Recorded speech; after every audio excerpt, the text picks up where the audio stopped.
Vicky Ford, Conservative MEP for the East of England. Significant falls in roaming charges. Roaming charges are those costs of using your phone abroad. What do you make of them? Yep, this is great news. So from today, there's been yet another cut in the cost of using your mobile phone overseas. Receiving calls, making calls, those costs will come down again. And importantly, the cost of using data is cut by over half. So this is great news for the people going on abroad this summer or for business.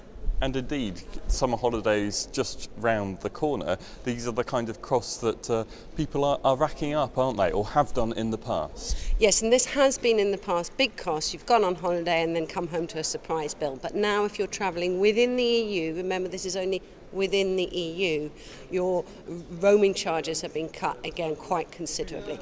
In 2 years' time, though, the roaming charges are going to go to zero. And when you go away on holiday, if it's just for a shortish period of time, you should only be paying the same as what you would domestically. We call it roam like at home from 2016.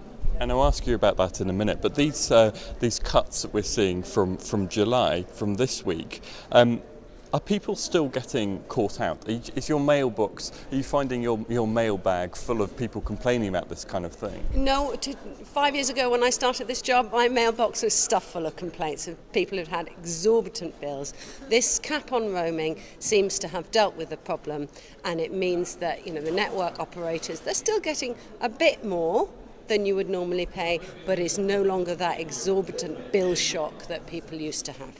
I mean, the mobile companies could have done this themselves rather than the EU imposing caps. What do you make of the fact that it has taken European legislation to bring these prices down? Yeah, we have always said this would have been much better if it was led by the operators themselves, but they didn't do that. They didn't do that 5 years ago, so that's where we started this program as saying, what is a reasonable amount to charge when people are overseas? And clearly what was being charged in the past was not reasonable. And which as a result meant that many people didn't even use their phone when they were overseas. So we've managed to get a balance on that.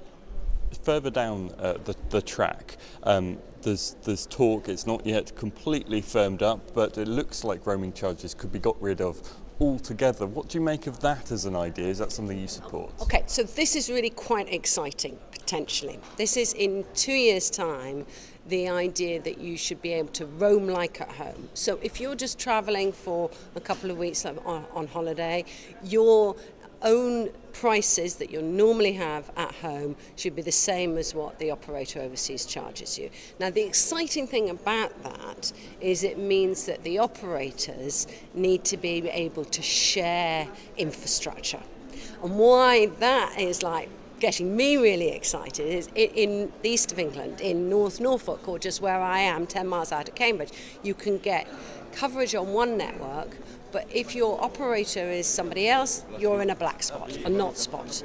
And if we can now use shared infrastructure, use that technology to mean that the one mast can offer both operators coverage, we can fill in those not spots, and that would just be fantastic for those of us who struggle all the time with my phone works here but it doesn't work there, have you got coverage, well, I've got coverage, you haven't, etc.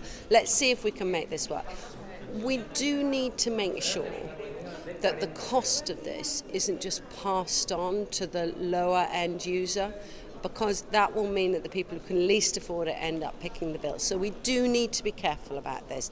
But if the technological improvement means we can fill in those not spots, that is great for rural East Anglia.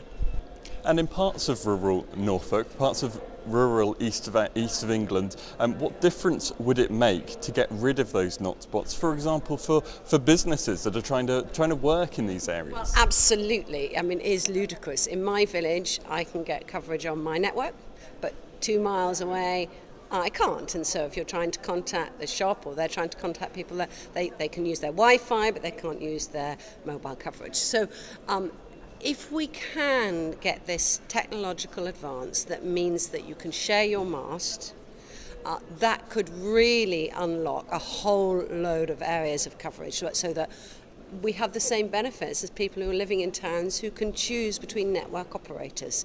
And at the moment, if you live in a rural part of East Anglia, you're very much locked into this is the network that works in my village, but it might not work in the one a little way away. So I hope we can make this work. We've got to keep a firm eye on making sure the costs don't just get passed on to the lower end consumer, because that would be unreasonable, and we need to make sure that the operators have still got enough income to cover their infrastructure investment as well. And one brief final question, where does it all lie ahead? Because I said it's not quite all sorted out yet, so what still needs to be kind of tied up for this to be become a reality? Okay. So the roaming charges, the reduction starts today. Okay, 50%, more than 50% off your data coverage next time you're in Europe downloading data when you're on your summer holidays. That's good news. The bigger package of looking to the future, 2016, etc., that is still in discussions. It has a complicated issue that the EU is also trying to power grab some of the decisions on granting of licenses. And I hope that that will get removed out of the package in the next stage of negotiations. But if we can do this, unlocking the infrastructure to fill in the holes on our black spots in rural East Anglia, that's got to be great news.